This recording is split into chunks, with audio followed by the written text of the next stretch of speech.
भाभी, साक्षी के बिना घर में मन ही नहीं लगता। पूरे मोहल्ले की रौनक थी। इस बार तो आ गई, पर आगे से मुझे भी तब बुलाना जब साक्षी को बुलाओ। ये तो कोई बात नहीं दीदी, तुम दोनों बुआ भतीजी साथ आओगी और पूरे घर में सन्नाटा करके इकट्ठी चली जाओगी। खामोशी की सजा हम दोनों भुगतेंगे। राजन भी ऑस्ट्रेलिया जाकर बस गया। वो तो बहन की शादी में 1 हफ्ते के लिए आ पाया था। तुम्हारे भैया तो कह रहे थे कि 2-2 महीने के अंतर पर एक बार आपको और एक बार साक्षी को बुला लिया करेंगे। हमें भी अकेलापन नहीं लगेगा और आप दोनों के ससुराल वालों को भी एतराज नहीं होगा। आपको तो जीजा जी और बच्चों के खाने पीने के इंतजाम का भी झंझट नहीं। बड़े संयुक्त परिवार का यही तो फायदा है। नंदा 2 दिन पहले ही अपनी भतीजी साक्षी के विवाह के बाद पहली बार अपने मायके आई थी, पर हमेशा छेंकने वाली साक्षी के बिना घर काटने को दौड़ रहा था। एक दिन तो नंदा ये सोचकर चुप रही कि मन ना लगने वाली बात भाभी को अच्छी नहीं लगेगी, पर अगले दिन तो चुप रहते रहते उसके मुंह से खुद ब खुद निकल ही गया कि साक्षी के बिना घर में मन नहीं लगता। अब तक तो वो पूरे मोहल्ले में बता आती, मेरी बुआ आई है, मिलने कब आओगी, और पड़ोस की औरतें पहुंच जाती। 2 दिन से आई हूँ, पर मजाल है कि मुझसे मिलने परिंदा भी फटका हो। सब बच्चों की माया है भाभी। याद है कैसे कभी कभी तो शाम की चाय के वक्त इतनी औरतें इकट्ठी हो जाती थी कि आप भी झुंझला उठती थी। हाँ दीदी, कुछ औरतें तो आपसे मिलने के बहाने खाने पीने के समय ही आती थी। किसी किसी दिन तो शाम से पहले ही दूध खत्म हो जाता था। आज देख लो, दूध का पतीला यूं ही पड़ा है। शाम को खीर बना दूं, बड़े दिन से बनाई ही नहीं। भाभी, फोन करके देखो ना साक्षी की सास से कि बुआ आई है, 2-4 दिन के लिए भेज दे। फोन पर बात करके मजा नहीं आता। तकरीबन 2 हफ्ते पहले कहा था भेजने के लिए, पर दामाद जी ने ये कहकर मना कर दिया कि उनके कुछ दोस्त आने वाले हैं, तो फिर मैं चुप हो गई। वैसे सास तो बेचारी अच्छी है, मुझे तो दामाद जी ही कुछ नखरीला सा लगा। साक्षी को जब भी फोन करो बस राजी खुशी पूछ के रख देती है कि बाद में फोन करेगी। बाद में खुद करो तो कहती है माँ दिमाग से निकल गया। वैसे दीदी, आपको तो बात होती ही रहती होगी। मुश्किल से 2-4 बार बात हुई। नई नई रिश्तेदारी है, मन में संकोच सा रहता है। साक्षी को कहा था कि बेटा तू ही कर लिया कर जब मौका मिले। अच्छा ना दीदी, आपकी बच्ची से बात करेंगे ही, संबंध थोड़े ही तोड़ लेंगे। घर गृहस्थी में टाइम तो कभी मिलता नहीं, खुद निकालना पड़ता है। दोनों नंद भाभी बातें कर रही थी कि फोन की घंटी बजी। नंदा फुर्ती से उठी और फोन लेते हुए बोली, लो भाभी बात करो, साक्षी का है। हाँ बेटा आजा, तेरी बुआ भी आई है, अभी फोन करने की सोच रही थी। विवेक के साथ आएगी या तेरे पापा को?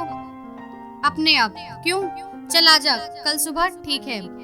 अगले दिन ही सुबह साक्षी टैक्सी से अपने बड़े 2 सूटकेसों के साथ मायके आ गई। करीब 3 महीने के बाद बेटी को देखकर माँ की आंखों से आंसू निकल पड़े। ये कैसी हालत बना रखी है, इतना गहना कपड़ा चढ़ा दोनों तरफ से, फिर भी हाथों में एक कांच की चूड़ी। अपने कंगन क्यों नहीं पहने? चेहरे पर छाया पीलापन, पिचके गाल। छोड़ो ये सब, इनसे क्या होता है माँ? बात बता क्या हुआ? दीदी 1 गिलास पानी दे दो इसे। उसके बाद साक्षी ने अपने माता पिता और बुआ को बताया। पूरे 6 महीने हो गए। मैंने बर्दाश्त करने और विवेक को समझाने की बहुत कोशिश की, पर वे उस लड़की को छोड़ने के लिए तैयार ही नहीं। अभी तक उम्मीद थी कि शायद अफेयर है, पर कल ही मुझे पता चला कि शादी के बाद जब विवेक ऑफिस टूर और हनीमून पर कहकर ले गए थे तो वो भी साथ थी। तब तो मुझे विवेक ने ये कह दिया कि 3-4 घंटे हेड ऑफिस में जाऊंगा, बाकी समय घूमना फिरना। मैं क्यों शक करती? उनके मम्मी पापा उस लड़की के बारे में जानते थे, पर उन्हें उम्मीद थी कि शादी के बाद विवेक उस पर ध्यान नहीं देंगे। बुआ, कानून के हिसाब से तो मेरी शादी लीगल नहीं, क्योंकि दोनों ने कोर्ट मैरिज कर रखी है। कोर्ट मैरिज के बाद विवेक के मम्मी पापा को भी पता नहीं थी। हाय राम, लड़की का पूरा जीवन बर्बाद कर दिया। कीड़े पड़ेंगे, सब कुछ देखभाल के किया, किसी को भी खबर ना हो। मैं ना मान सकती, पर सच है किसी का क्या लेना देना होता है। उन बूढ़े बुढ़िया को भी मेरा श्राप लगे, जिन्होंने पता होते हुए भी मेरी बच्ची का जीवन दांव पर लगा दिया। दीदी फोन तो करो जीजा जी को, कोई रास्ता बताएंगे।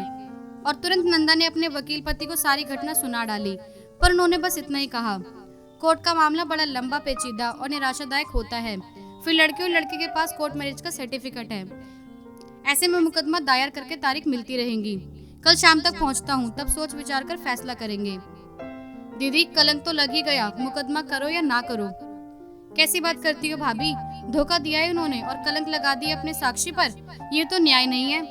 लड़की वाले इससे ज्यादा क्या करते? घर बार देख कर आए, ऑफिस जाकर देखभाली की, 2-4 लोगों से पूछताछ कराई, शादी भी सगाई के 4 महीने बाद की। अब किसी के अंदर क्या कैसे पता चले?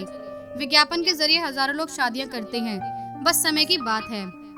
अगले दिन नंदा के पति आ गए। साक्षी के माता पिता ने फैसला किया कि विवेक के मम्मी पापा से बातचीत करके आपसी सहमति से तलाक की प्रक्रिया निपटाने में ही समझदारी है, क्योंकि हिंदू विवाह अधिनियम के तहत पहली शादी ही मान्य होती है। तो क्या विवेक को इस धोखाधड़ी की कोई सजा नहीं मिलेगी? नहीं भाभी, बात केवल हमारी साक्षी की नहीं बल्कि हजारों लड़कियों की है जो निर्दोष होती हैं और ये समाज उनके माथे पर कलंक लगा देता है। छूटी हुई, तलाकशुदा, ना जाने क्या क्या। भले ही कोर्ट मैरिज की हो, पर हमारे पास सबूत है, गवाह है। मजाक बनाकर रख दिया। सुनो साक्षी, तुम्हें शर्मिंदा होने की जरूरत नहीं, हम सब उसकी असलियत सबके सामने लाएंगे।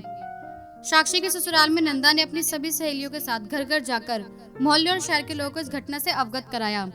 महिलाओं के जनसमूह ने विवेक के घर के बाहर धरना दिया, पूरे शहर में प्रदर्शन किए और अंत में सास ससुर तथा विवेक को पुलिस ने धोखाधड़ी के आरोप में गिरफ्तार कर लिया। शादी मान्य है या नहीं, ये विचार तो बहुत पीछे छूट गया था, क्योंकि विवाह तो आत्माओं का मिलन होता है और आत्मा तो बहुत पहले ही छिन छिन हो चुकी थी।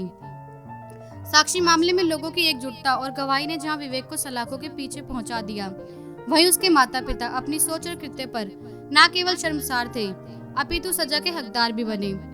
उसी दौरान साक्षी की मुलाकात नंदा के पति के अधीन इंटर्नशिप करने वाले ऐसे युवक से हुई जिसने स्वयं आगे बढ़कर साक्षी का हाथ मांगा। बुआ, अब मन नहीं करता, डर लगता है, अगर फिर कुछ ऐसा ही मिला तो? पागल है, 5 उंगलियां बराबर नहीं होती बेटा। अपने पापा को देख, अपने फूफा जी को देख, फिर 3 साल से तो मैं राघव को जानती हूँ, ऐसे घबराकर काम नहीं चलता। नंदा की कई महीनों की अथक मेहनत के बाद राघव ने साक्षी के सूने जीवन को रंगों से भर दिया।